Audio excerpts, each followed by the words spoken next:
Hello, everyone. My name is Kate, and you are listening to Artwise.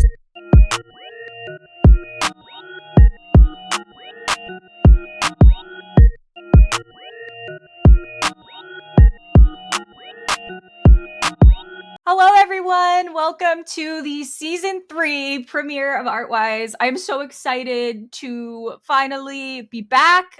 It doesn't feel like I ever left because I have been working tirelessly on the season 3 episodes since season 2 finished, but I needed to give myself a little bit of time to figure out the whole video thing and how I was going to do it. But I'm seeing you guys. Well, actually, I'm not seeing you guys, but you're seeing me for the first time on Artwise, and it's an exciting moment. So, yay. So, I'm going to be honest, guys. I had a completely different idea of what I wanted for season 3 premiere episode. Okay. I had this whole idea of what I wanted to do.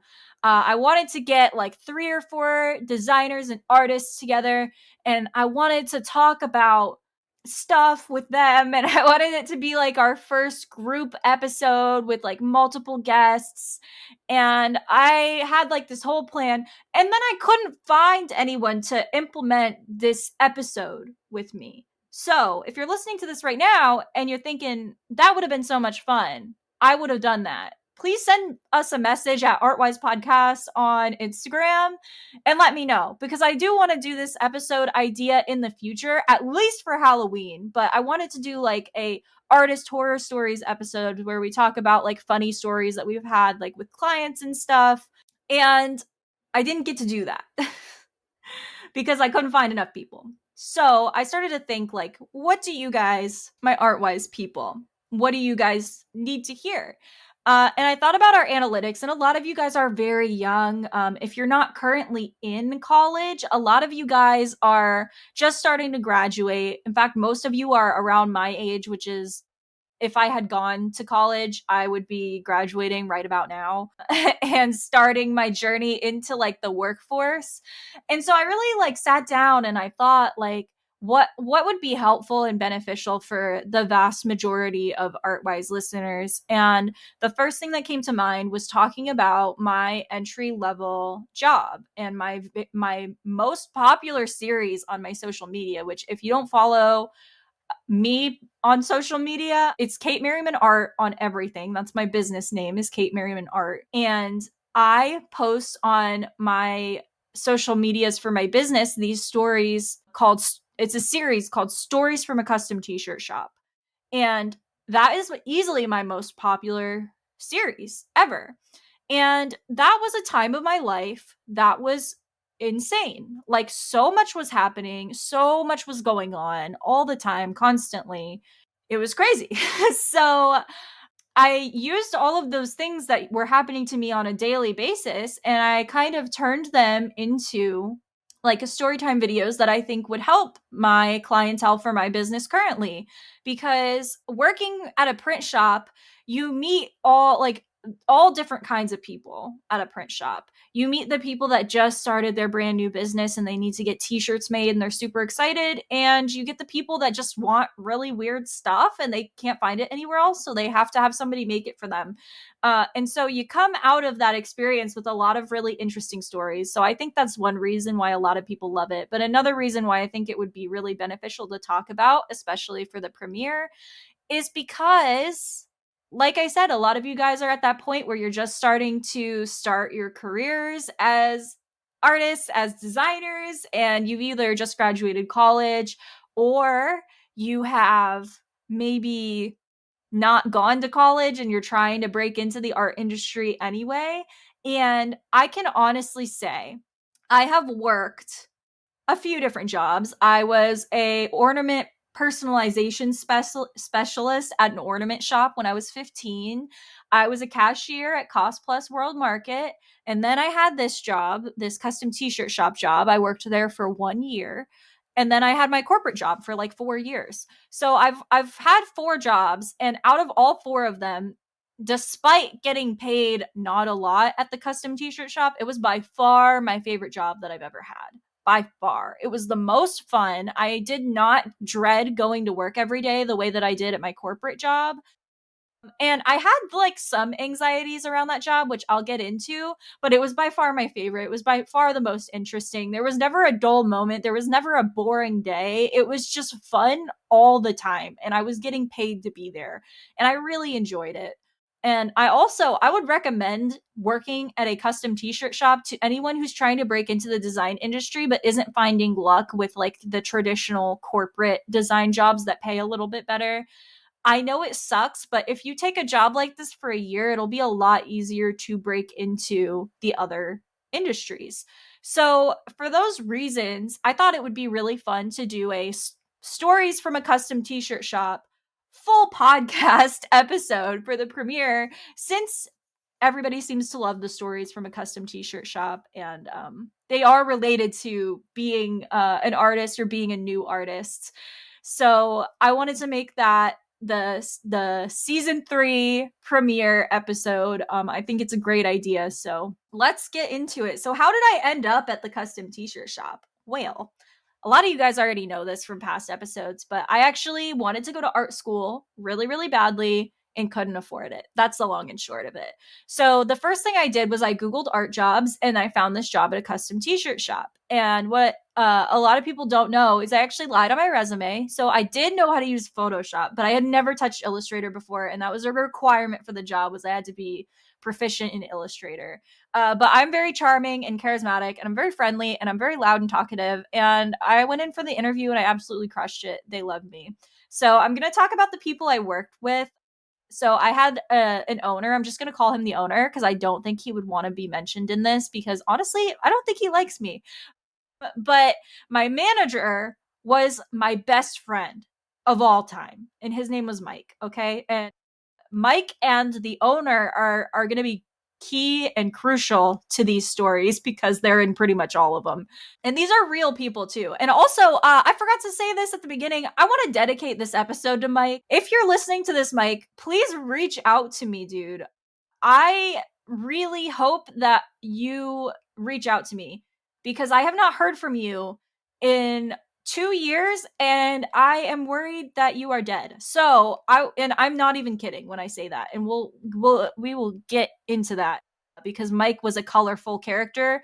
Honestly, when I tell stories about Mike, it's hard to believe that he's even a real person sometimes. But Mike, if you're listening to this episode's dedicated to you, and please reach out to me. I've been trying to get a hold of you for 2 years and I don't have a phone number for you. All I have is a Facebook that you haven't logged on to in 2 years. So please reach out to me. I just want to make sure you're okay. You were my best friend when I was 18 years old, which is weird because Mike was a 35-year-old man, but we had like this great platonic, like really close manager employee bond. And he made that job really, really fun. And I am so grateful that I got along so well with Mike and the owner, because I actually, and this is something I've never talked about on the podcast before because it's not really relevant, but I have a very difficult time making friends. Even to this day, I don't really truly, right now in this moment in my life, I don't feel like I have a single close friend other than my mom. Shouts out to my mom too. But this episode's dedicated to Mike, but like shout out to my mom for being my only friend. But I have like a really hard time making friends. So the fact that I was able to find a job where I really got along well and felt really close to everybody that I worked with, which granted it was only 2 people, but still, that was really something that brought me a lot of joy. When I left that job and started working in corporate, I did not make a single friend at corporate, and I was there for 3 whole entire years. So I did not have the same experience in my corporate job. I didn't feel like I was excited to go. It was literally just work. But at the custom t-shirt shop, when I worked with Mike and the owner, it was really different because I really did form a really close bond to these people, and had a good time at that job, I should say. So anyway, I go into the interview. They really liked me. About a week later, I get a call and they wanted to hire me, and I was super, super excited. And this brings me to my very first story. So I actually, when I started the job, I was so anxious and so nervous. I had the hardest time, like, actually figuring things out because I had to be trained on so many things. It was overwhelming. I had never worked with vinyl before. I didn't even know what it was. So I had to learn how to weed vinyl, which is where basically a machine cuts out the designs like from Illustrator and you have to like peel the excess around it. If you know somebody with a Cricut, then you know what I'm talking about. But I had never even heard of vinyl before when I started working there because Cricuts weren't a thing back then, really, from what I remember. And if they were, I didn't know anybody with a Cricut.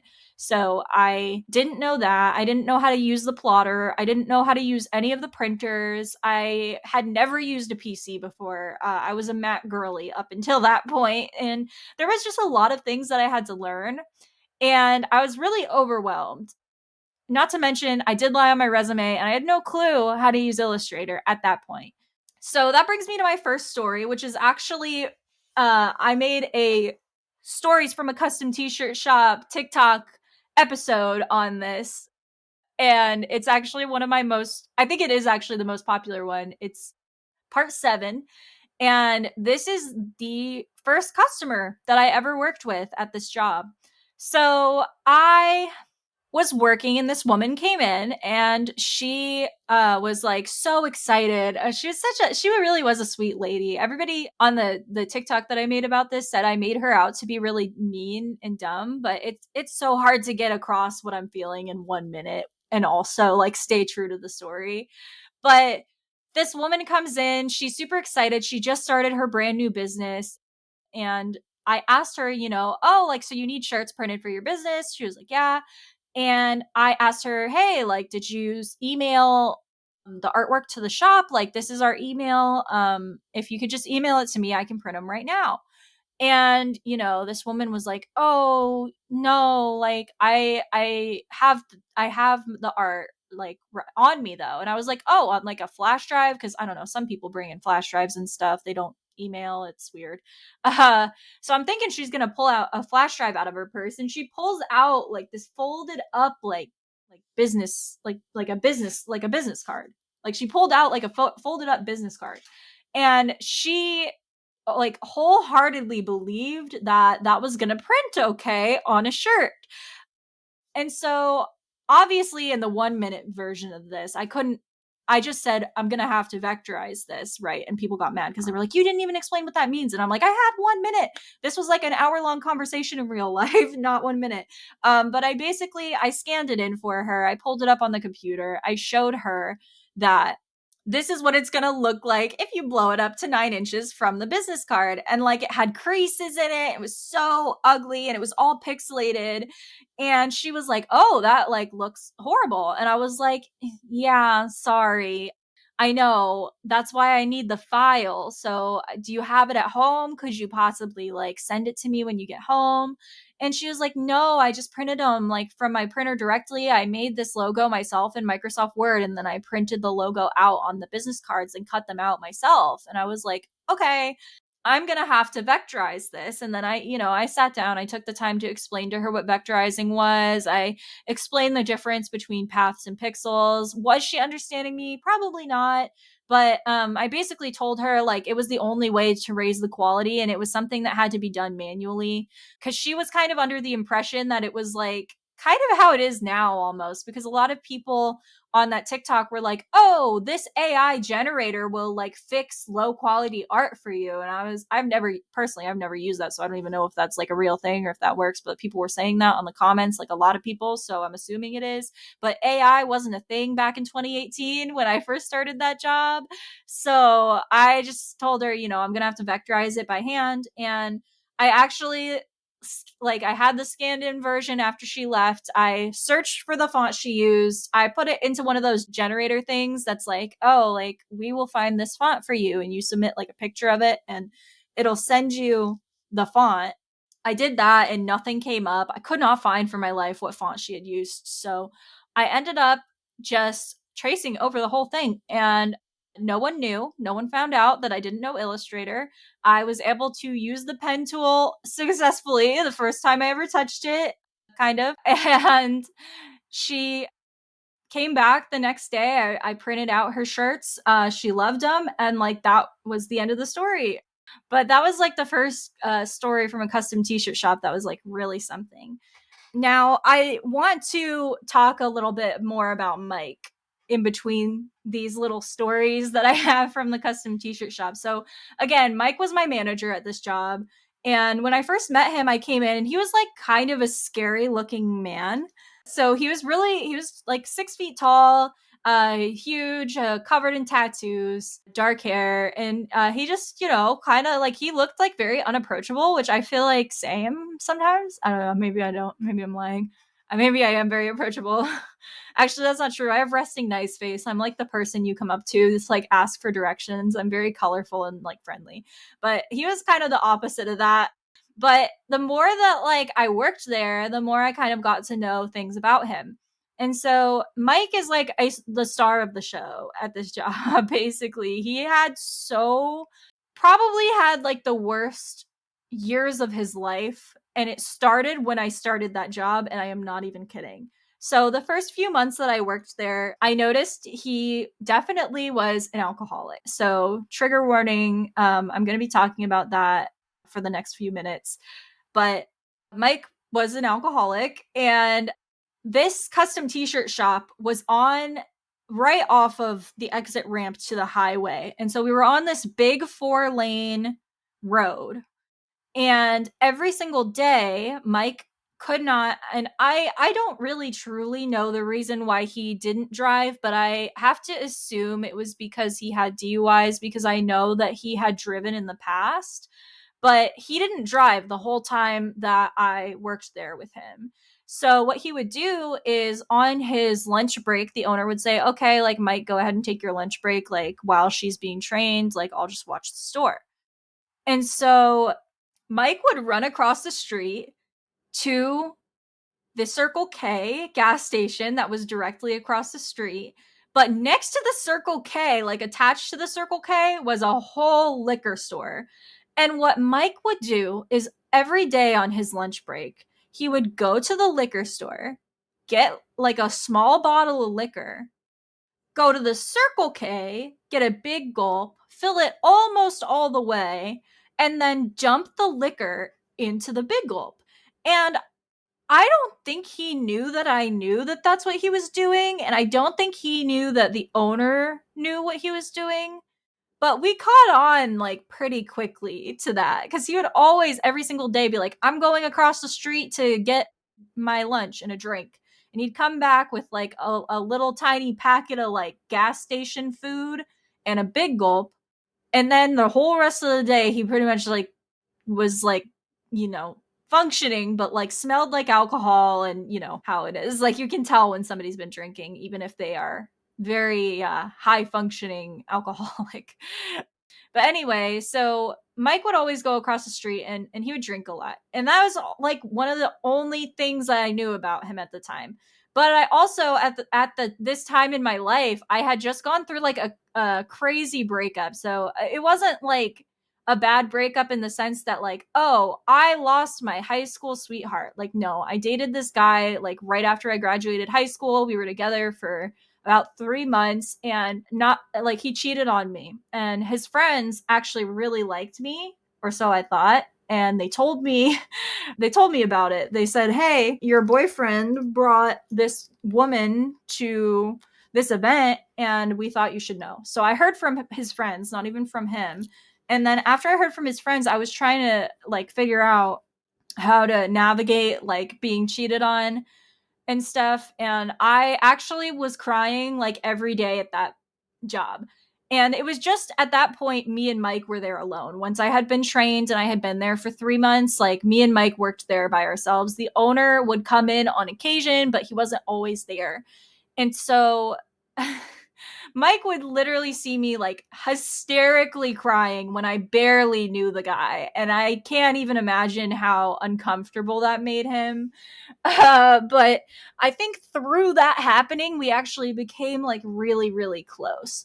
And so he would, try to be nice. He'd be like, do you want to take like an early lunch? And it was probably because he was uncomfortable. But I was like, yeah, I think I like need to. Like, I'm so sorry. Like, I just like can't stop crying. I feel really like bad about myself because it's never like even if the relationship didn't last that long, like we had talked for 3 months, dated officially for another three, so it was like 6 months of my life, and then like this person, left, which obviously sucks. But anyway, like back to the actual job. He would let me like leave early for work and stuff. And like through that, we just became really close. And I remember one day I was talking to him and I was like, yeah, Nate must have really liked my portfolio because I have like no idea what I'm doing.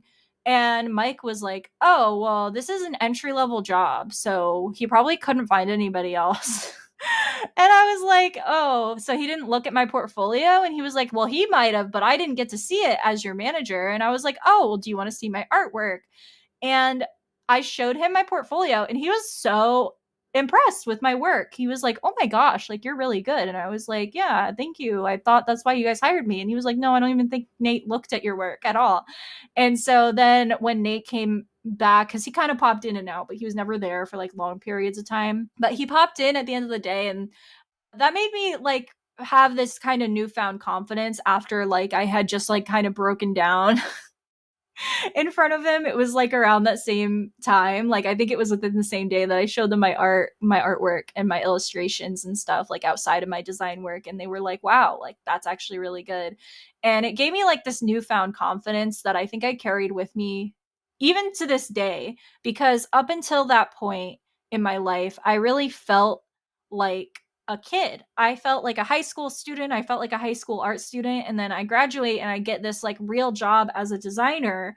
And I'm now having these people who are my superiors telling me, "Oh my gosh, like you're even better than me. Like this stuff is amazing." And it really made me feel a lot better about where I had been putting my time and energy in the years prior, and how I was kind of doing that with my art.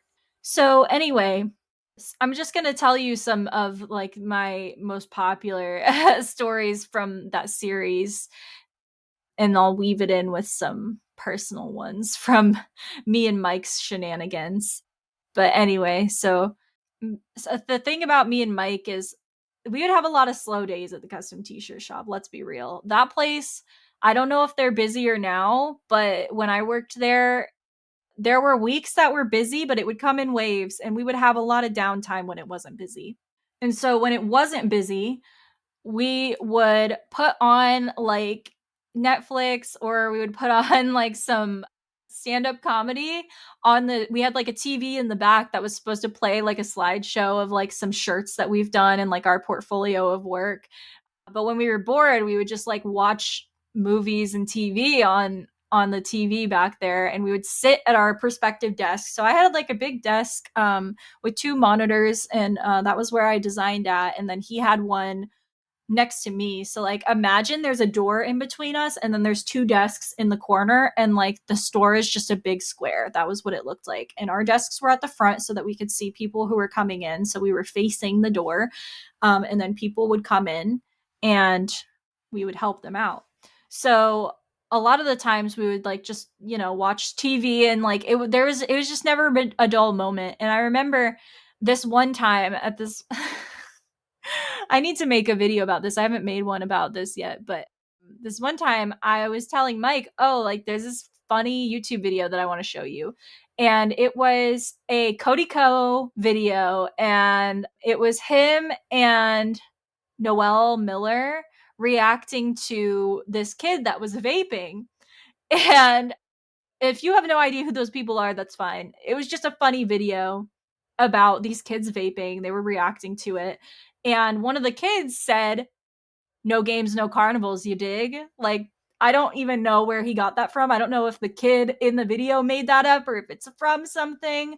But that quote had me and Mike like dying laughing, like when we were at work.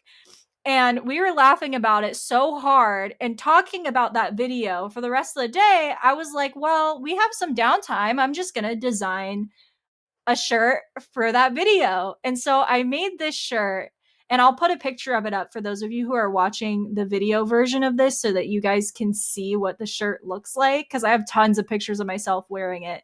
But I made this shirt that said "No games, no carnivals, you dig?" in like a carnival font with like a carnival tent on top of it. And Mike saw that I was designing that and freaked out. He was like, "Oh my gosh, we have to make matching shirts like with this on it."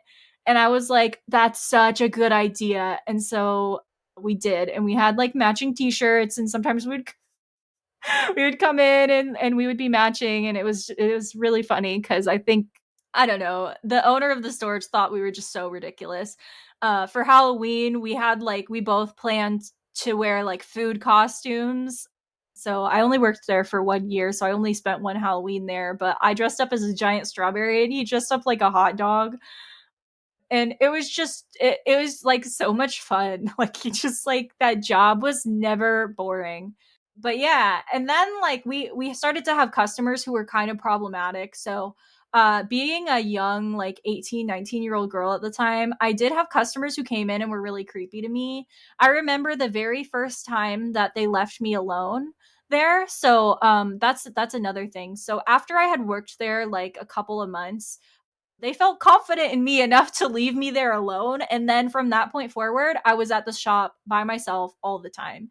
And the very first time that I was alone there, this man came in and was being super weird to me. And I was like panicking inside. But he was asking me like the weirdest questions, and I had no clue how to get him to leave. And so he would come in and he was just like, "Hey, Kate," like, or well, he didn't know my name, but he was like, "Hey, do you play like Xbox?" And I was like, "No." And he was like, "You look like you play Xbox." And I was like, "Okay, I don't." And he was like, "Well, can I get your gamer tag?" And I was like, "I don't play video games." And he was like, "You just seem like somebody who does." And I was like, "Okay, but I'm like telling you I don't. Like, please leave. If you're not going to talk to me about t-shirts, get out." But like he wouldn't leave, and he literally came in at like 3 o'clock and then stayed until we closed at 6, and I had to like put up with him for 3 hours until I was finally like, "Okay, well, like we're closed, and if you're not gonna buy anything, like you need to get out."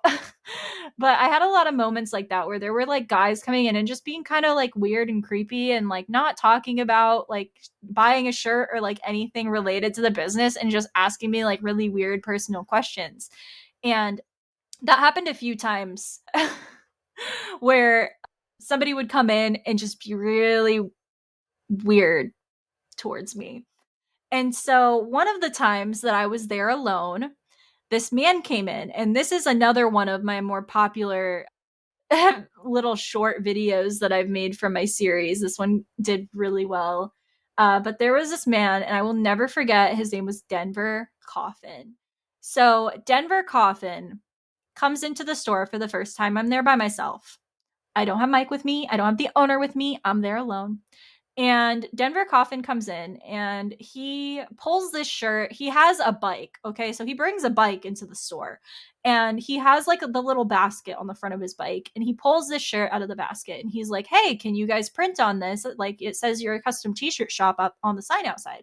And I was like, "Oh, yeah, of course." So I grabbed the shirt, and it's just a normal cotton t-shirt. So I'm like, "Okay, but I do have to get everybody who brings in their own shirt to sign a waiver, because if we print on our shirts, we have plenty of shirts. If we mess one up, we'll just print another. But if you're printing on your own shirt and we mess it up, we can't like buy the exact same shirt like instantaneously. So that's why we have to have somebody sign a waiver saying like, hey, if like a misprint occurs on this shirt, like we can't be held liable." So I have him sign the waiver. And the way that he signs this waiver actually was the first thing that alerted me to this person is either just really weird, like really a character, or is mentally unwell potentially. And so that kind of put me on like high alert, like, okay, I need to like have my phone on me, like just in case something happens, because this is really strange. So on the waiver, there is just it's just a little statement, and it says like, "Hey, sign this acknowledging that if we mess up your shirt, we won't buy you a new one, and it might not be the same shirt, basically, if it somehow gets messed up by the printer, because printers eat things happen." So there was a place for him to sign, a place for the date, and then there was a spot that said employee signature, and I was supposed to sign it, basically saying that I saw them sign it like as a witness. So this man signs his name, Denver Coffin, Never forget it ever. And then under employee signature, he wrote, not currently employed at this time. And then for the date, he wrote that the year was like 2006, which it wasn't. It was 2018, 2019, around that time. And I immediately was like, okay. Like, I didn't say anything to him. I just was honestly, trying not to laugh at the fact that he put not employed where I was supposed to sign. So I just took it really quickly, signed underneath where I was supposed to sign, and then popped it in the folder. And I was like, okay, like, what do you want on your shirt? And he said, I want it like deadpan serious. I wanted to say, me, I, Denver. And I was like, do you want it to be tall like that? Like all on separate lines, like me, I, Denver? And he was like, yeah. And I was like, okay, because it's going to be like from your chest all the way down to like your stomach if we do that. And he was like, no, like that's definitely what I want. I want it to be tall like that. And I was like, okay, I'm just making sure because some people, don't like when there's like a print on their stomach because it can draw the eye to the stomach. And he was like, I don't care about that. And I was like, okay. So I type it out on Illustrator, and we actually had a sheet full of fonts for people to look at. And that was for the people who just want something basic and they wanted to get in and out really quickly, basically. So obviously I could download and use any font that's like public domain, like free to use. But for the people that just wanted something simple, usually they could find a font that was pretty close to what they were thinking in their head because it had like a large variety of fonts on there. And anyway, the font that this guy picked, he goes, that is exactly what I was thinking in my head. And the font, I kid you not, was called You Murderer, and it looked like blood splatter. So the shirt that he got was orange. I remember it so vividly. He was getting this printed on like a bright orange shirt. And so in red blood splatter, he wanted it to say, me, I, Denver. And so I typed it out. I put it in the font that he wanted. I lined it all up so it was all centered and like long. And I said, how big do you want it? And he's like, as big as you can print it. So it was 16 inches tall on this shirt. So I go to the printer and I print it out for him. And immediately, right away, I hand it to him and he puts it on. And he's like, wow, thank you so much. Like, this is amazing. This is exactly what I wanted. I never thought I would get a shirt like this before. And I was like, oh, like I'm so glad you like it. Like he was a very nice guy. But he after that point, he paid in cash and then he just left. And I was like, huh, that was a really weird interaction. And I remember that same day.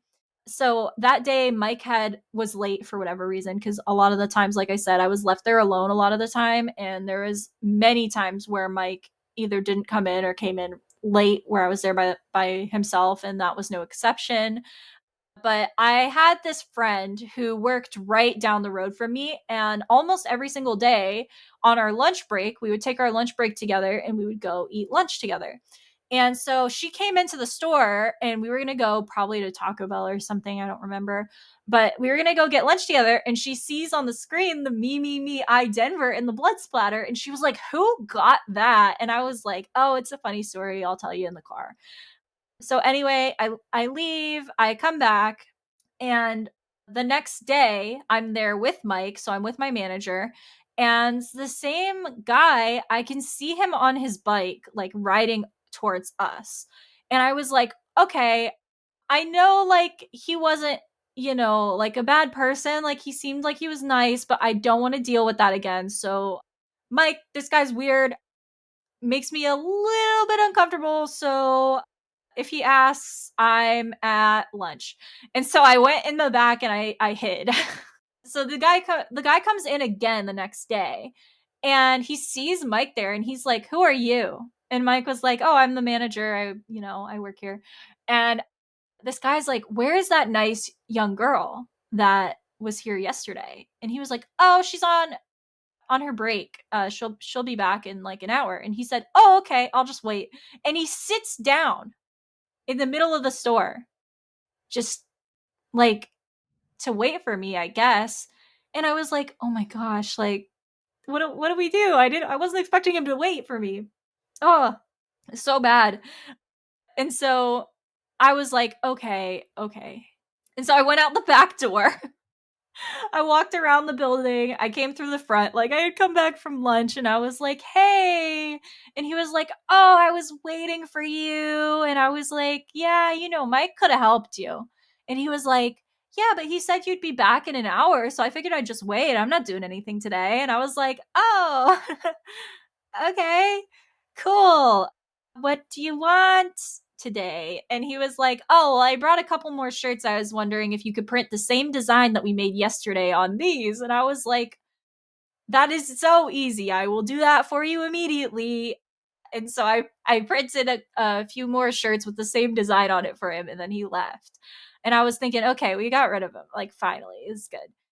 Well, then the next day he comes back again. I can see him from it at a distance coming towards us on his bicycle. And I tell Mike, I'm like, okay, tell him I am off work today. Like, I am not coming back at all when he comes back in. And my manager Mike was like, yeah, okay, I'll do that. So he comes back in and he's like, where is that young girl like that I always work with here? And he was like, oh, she's not in today. And he was like, oh, should I come back tomorrow? And he was like, oh, she's actually like off. Like, she's on vacation. She's not going to be back the whole week. And he was like, oh, in that case, can you help me then? And Mike was like, yeah, I'm the manager. I can actually do like more stuff than she can. And so he was like, oh, okay. And so he basically started describing what he wanted from this guy. And he did, it was so weird. So in this font that had like flaming letters, he wanted a hat that said legendary Lotto King on it, but he wanted it embroidered and he wanted it to alternate red, white, and blue. So that was very expensive, first of all. And I don't know how he paid for it, but that is what he did. And I watched from the back the whole time. And Mike was like saying, I'm really sick of this guy. I'm really sick of this guy coming in all the time, whatever. But this hat won't be done for a while. So, hopefully we don't see him again until, his hat's done. Because embroidery stuff takes longer to do because we had to outsource for embroidery when I worked there. But anyway, so eventually he actually ends up getting kicked out of the store for kind of trying to talk to me and like coming in every single day.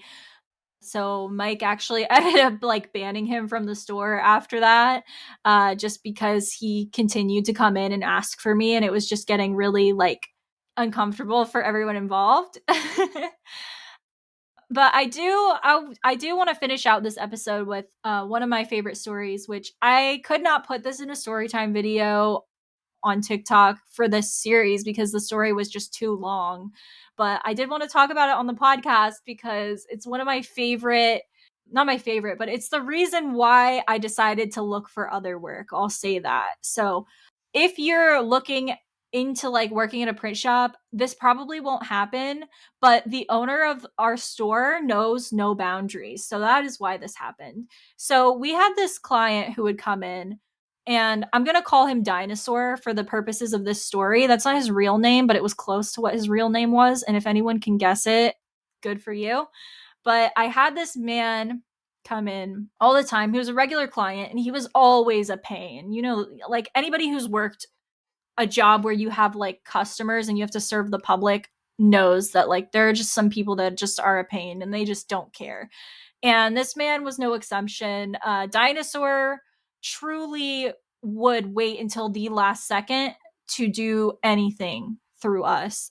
He would bring in stuff like the day before he needed it, and it would be like a ton of things. So this man Dinosaur worked for one of those like little league coaching places, and he was a coach for the basketball team, and he coached a few different basketball teams. He had like the youth ones that were way smaller, and then he also coached some teams that were like teenagers. And he was constantly bringing in jerseys and being like, can you get these done by tomorrow? And it was like never enough time. And we never got paid enough for these jobs. But the owner of the custom t-shirt shop that I worked at was very much money hungry, and he was constantly like, we are not making a profit here ever. We've not made a profit in, however long. So anyway, he would always take his work, even though this guy constantly like stressed us out and was really, really rude and disrespectful to us. So already we knew this guy didn't like him. But in this particular instance, he actually called us a week in advance and he said, hey, if I bring you some jerseys today, and this was on like a Monday when he called, he was like, can you get them done by Friday? Because I know you said last time that you needed more time. And I said, yes, if you have these jerseys to us at the latest by the end of the day on Tuesday, we can have them done for you for Friday. But we need them on Tuesday because we have to order vinyl. So the thing about the custom t-shirt shop that I worked at is we did not, how do I put this? We did not order materials until the person had paid, because sometimes people would say, I'm going to order 3,000 shirts, and then we'd order the 3,000 shirts and then they'd say, never mind, I went with somewhere else, and then we'd have like 3,000 shirts for no reason, right? So to prevent that from happening, we don't buy anything until the person's paid. So for that reason, that is why I said we need them by Tuesday, because as soon as he drops off the shirts, we have him pay in full, and we use that money to buy the vinyl to print on the jersey. So like vinyl, if you've worked with vinyl, it's like a plasticky material that like needs to be cut out, and you need a lot of it to do that many jerseys. So he said that he had 12 jerseys. We had like enough white vinyl to print on the 12 jerseys, but just to be safe, I told him end of the day Tuesday. This man comes in on Thursday. Thursday, right before we close. In fact, he actually called us and said, hey, I am going to be bringing these 12 jerseys into you guys. I'm almost there. Traffic's really bad. Like, please stay late for me. Like, I will be there soon. And so me and Mike both actually stayed late to pick up these jerseys from him on Thursday. And he needed them on Friday. And so when he came in, we were like, dude, if you think you're going to get these on tomorrow, like, you are absolutely insane. Like, we don't have enough time to do these, even if we wanted to. And he was like, what do you mean? It just takes doing it. It just takes doing it. And me and Mike were like, well, we have other customers too. And also, we told you we needed them by Tuesday because we had to order materials that we didn't order. So he was like, please just like stay late and come get him. So he comes in, he drops off these 12 jerseys, and he's like, okay, so I need the fronts and backs of these done. And then he flips the jerseys inside out, and he's like, I also need the fronts and backs of the inside of the jerseys because they're reversible jerseys. And that is not information that we even had. So now we went from doing 12 jerseys by Friday to 24 jerseys by Friday, front and back, which is 48 prints of vinyl, which is a lot of material.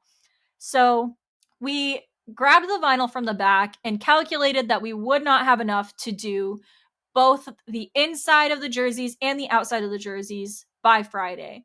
So we asked him, look, like, when is your game? And he said it's on Saturday. And we said, okay, tell us what color they're going to be wearing at the game, and we will print on that color. And we will have that to you by Friday. And then after the game, bring the jerseys back and we will print the other side when your vinyl comes in. And he seemed fine with that. So then he left, and on Friday all day we're calling him. We're like, hey, you never told us what color to print. You never told us what color to print. Didn't pick up. So me and Mike decided, okay, we are going to just pick a color because it's reversible. There's only two options. So there's a 50% chance we're right, optimistically. So we're just going to pick one because we won't get them done on time if we don't pick a color. So we decided to do the black side. So they were black and pink, actually. So there was a black side, and then you would reverse it, and then there was a pink side on the inside. We decided to do the black side first. So we did the front and the backs of all of the black sides, and then the pink sides, we decided we would just do when he came back with them, and hopefully the black side was the correct side. So he comes in, he picks them up, and he is so angry. he is screaming in Mike's face, like, why didn't you guys do the pink side? Blah, blah. And we were like, dude, you didn't give us enough time. We told you, like, we told you that we needed these by Tuesday, and you didn't even bring them in until like Tuesday or Thursday after we had already closed. And he was really angry, and he was like, I paid for these already, blah blah blah. And I don't know where, if there was a miscommunication, because I thought, and Mike thought, that he understood that we couldn't do all 24 jerseys. Essentially, we could only do one side of like the 12. We thought he understood, but clearly he didn't. So anyway, we promised him again, like, we ordered your vinyl, it's coming in next week, we can have it done for you by like Wednesday of next week, but you just didn't give us enough time. And so he was like really disgruntled, and he left on Friday. And I was scheduled to work by myself on Saturday the next day. And Mike actually had a daughter, and he was taking her to the Paw Patrol live show on Saturday. And the owner, he actually had a different like business trip to go on, because he owned multiple businesses, and he was out of town for his other business. So I was the only one who was able to work on Saturday. And usually whoever worked Saturdays was there on them by themselves, and usually it was me who worked Saturdays. So I show up, and Saturdays we have altered hours too, because we're not really meant to be open on the weekends. But on Saturday, we were open, instead of, so our normal hours were 9 to 6. On Saturday, we were open from 10 to 1. So we were only open a few hours. It was like a half day for whoever worked. And it was really just so the people who can't come in during the week are able to come in on the weekend. So anyway, on Saturday, I pull in at like 9:30. I got there a little bit early because I like to get there early to like listen to music and turn everything on before I have to unlock the store. I always did that like every Saturday. So I pulled in at like 9:30, and after I parked, I decided, okay, like I'm gonna sit here and I'm gonna check my phone. And so I pull in, I park, I pull my phone out of my purse, and I'm just like checking my phone because I got there super early. I had time, and then all of a sudden I hear like a knock on my window, and I was startled. I looked up, and there was Dinosaur right there at my window. And I was like, what the, okay, like, and at the time I had like this older car. I had crank windows, so I crank my window down, and I'm like, I didn't crank it all the way because like I didn't want him to like hit me through the window, because this was like a guy with like anger issues. I saw how he was screaming at Mike the day before. I roll my window down, and he goes, "You're late. You're almost an hour late." And I was like, "We open on 10 on Saturdays." And he goes, "No, you don't." And I was like, "I work here. Yes, we do. We open at 10 on Saturdays. It's on the door." And he was like, "No, you don't." And I was like, "What do you want?" Like, we are not open for like another almost 30 minutes. I am not late. We don't open until 10. What do you want? And he was like, "I want you to finish my jerseys. I have a game at noon today, and I want you to finish my jerseys." And I was like, "Well, I can't do that. We don't have the material. Mike explained it to you yesterday. I can't do anything. My hands are tied. Even if I wanted to print them, I'm here, by myself. I don't have the materials. Like, there's just no possible way." And he was like, "Well, go out and get the materials then." And I was like, "Yeah, if I drive all the way out to Sarasota to go to, or I think it's in Sarasota. It's either Sarasota or Orlando, where I think it's called like Rhinestone World, is like the vinyl store. It's really far away. I was like, if I drive all the way out to Rhinestone World and come back with vinyl, like I will be so late. There are other people other than you. There are other customers other than you. And you just like, I have to help. Like, I'm the only person in the store. I can't just sit there and print your shirts if customers are coming in, if we're busy. Like, I can't do that." And so he was like, "I don't see any customers." And I'm like, "Cause we're not open." We're not open yet. And so anyway, he's just like making all these excuses, yelling at me, screaming in my face that he needs these jerseys done. He needs the pink sides by noon. And I'm like, even if I wanted to do that, like, that's just not possible. It's like, not, you clearly don't understand like how these work. like how it works to make these. And so this whole time he's standing outside my door, and I said, okay, well, it is almost time to open because you've been sitting here yelling at me while I sit in my car for 10 minutes. So I'm going to try to open the door and go in. And he was like, you're not going anywhere until you agree to print my jerseys. And he is standing, I tried to open the door, and he's standing like with his arms on either side of my car, like blocking me from leaving my car. And so I start to panic because he's not letting me get out of my car. And so first I called the owner of the store, and I said, hey, like, I'm really sorry to bother you, I know you're on a business trip, but like, I'm kind of really scared right now because I pulled into the parking lot and Dinosaur's here, you know, Dinosaur from the job that we finished yesterday. He is not letting me get out of my car until I agree to print his jerseys, and I can't do that because we don't have any white vinyl left. We used it all on his jerseys yesterday.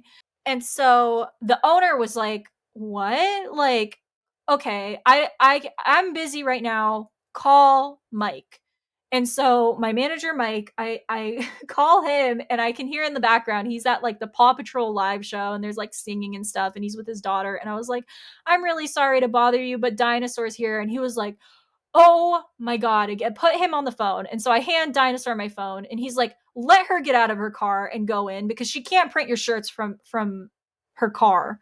And he goes, that's a good point. And so he like lets me out of my car finally. I go into the store, I unlock everything, I start to turn everything on. The guy's like, what are you doing? Blah blah blah blah. I'm like, I'm turning everything on. I can't do anything if nothing's turned on. So I turn on all the printers, I turn on all of the heat presses because they take a minute to get hot, and I literally can't do anything without the heat press. So I turn on all the computers, I turn on the lights, everything has to get turned on and like give it a minute to load up. So as I'm turning everything on, he's like screaming into my phone, yelling at my manager, and he's yelling, and then he's like, call the owner because I'm not getting through to this guy. He doesn't understand what I'm saying. So I was like, okay. So he hands me a phone. I call the owner. He's yelling at the owner. The owner is saying, he's like, I can bring your vinyl today, but like there's just no way it's gonna be able to be done by 1 o'clock. Like there's just no way. And he's like, your employees are lazy, you're lazy, blah blah blah. He's like yelling at the owner of the store, and the owner of the store basically said like there is nothing that can be done. So he hangs up. I am like so frazzled because I am like starting to panic because the store is like about to like officially be open, and it's like this guy is just screaming at me and won't leave. And so at this point, he's off of the phone with them and he's just talking to me. And he's like, you are lazy. I hate your generation. Your generation is so lazy, so disgusting, so disrespectful. Your generation doesn't want to work, blah, blah, blah. And I was like, sir, I am at work and I printed all of your jerseys for you yesterday that I could with the materials that I had. But you were the one who didn't give us enough time to finish them. Like, you are the one who did that. And he just like was so angry. He's calling me lazy and stuff. And at one point, he actually like grabbed me by my shirt like this and said, if you don't print my jerseys, there's going to be consequences for you. Like, I will have you lose your job. And I was like, really? Because you just talked to the owner of the store on the phone and he agreed with everything I was saying, as did my manager. So I highly doubt I'm going to lose my job just because you made a mistake that you are trying to blame other people for and make it other people's problems. And he was like, I paid for these jerseys, blah, blah, blah. And I, as he was screaming in my face at the point where like he was holding me by my shirt, I actually like called the owner, and like he basically told me like at that point, as he's listening to this man, he said on speakerphone, he said, don't be afraid to call the police if you feel like you need to, because I think he could hear like how scary this man sounded. And so I told the dinosaur, I told him, I was like, okay, I'm going to call the police because you're making me feel really unsafe and there's nothing I can do for you that you're asking me to do because I don't have enough material to actually print your jerseys. So like, I'm going to call the police. And that's when he started to calm down, and he was like, don't call the police, but I want to talk to your manager. And so I called the manager, and him and the manager, and at this point, customers are coming in because the store has opened. This has happened over the span of like 2 hours. Customers are starting to come in, and they're just watching this man yell at me, yell at my phone, yell at my manager, yell at the owner, scream at me, and they're just sitting there like waiting, like shocked. And I was like, I have other customers that I need to help, so we need to come to some sort of agreement, or and or you need to leave, and I need to call the police, and I need to have you escorted out. But like you can't just sit here and scream at me. And so finally my manager Mike came up with this idea to print t-shirts instead of jerseys with numbers on the back. And so we printed a bunch of t-shirts with their logo on it, and instead of wearing the jerseys, because I guess they were the wrong color, instead of the dark side, they wanted the light side. So we just printed a bunch of white t-shirts for them as jerseys, and that I could print on the direct to garment printer machine because it was cotton, so I was able to use that machine, so I didn't need extra materials. So at this point, there's a line of customers out the door, and I am printing 12 of these t-shirts as fast as I possibly can. And then once I print the t-shirts, he leaves, and on through over the phone, my manager Mike told him that he was banned from the store and that he was never allowed to come back because of the way that he spoke to me. And then I was relieved, and I had a line full of customers the whole rest of the day. I was super busy. So even if I wanted to do his jerseys in vinyl, there was just no possible way that I was going to be able to. So anyway, that situation really scared me. It made me not want to be at a job where I was going to be somewhere like at a store alone by myself, because I really felt like I was like not able to handle that man. And honestly, if I wasn't able to like call the owner and the manager back and forth, I don't know what, like, he wasn't taking me seriously or anything I said seriously. So as like a young girl, that happens to me often, like still even to this day. So it was a really scary situation. And but that wasn't actually like the straw that broke the camel's back. It was when he actually came back and called the owner of the custom t-shirt shop and told the owner that he was banned from every other custom t-shirt shop and he needed jerseys done, but he actually was banned from every custom t-shirt shop in the greater Tampa area, in that he wanted to come back to us. And the owner said okay, and I had to work with him again after that point. And that was when I actually quit, because I thought that my manager made the right call in banning him from the store, clearly, because he was banned from every other custom t-shirt shop in the area. But the owner wanted his money so badly that he was just like, you know what, like, yeah, you can come back. It's job security for her, so she won't be upset. But I did not want to work with that man again, and I had to work with him twice before I found my next job. But yeah, that was a really, really crazy story from a custom t-shirt shop. I have a ton like it. So if you guys want a part two to these stories and you want to hear more about my experience working at the custom t-shirt shop, that barely even scratches the surface. I could probably make 3, 4, 5, 6 of these episodes. So if you enjoyed this episode, let me know. If you're on Spotify, there's actually like a little spot where you can put questions or comments about the episode, how you felt about it, if you liked it. And if you liked it, let me know. And if you didn't like it, also let me know, so that I don't make another one and you guys don't want to hear these stories. But yeah, thank you guys so much for listening. We do actually have a newly created subscription based thing now. So if you guys don't think that 4 episodes a month of Artwise weekly, or like 1 episode a week, is enough, on Wednesdays now, if you subscribe, it's $3 a month.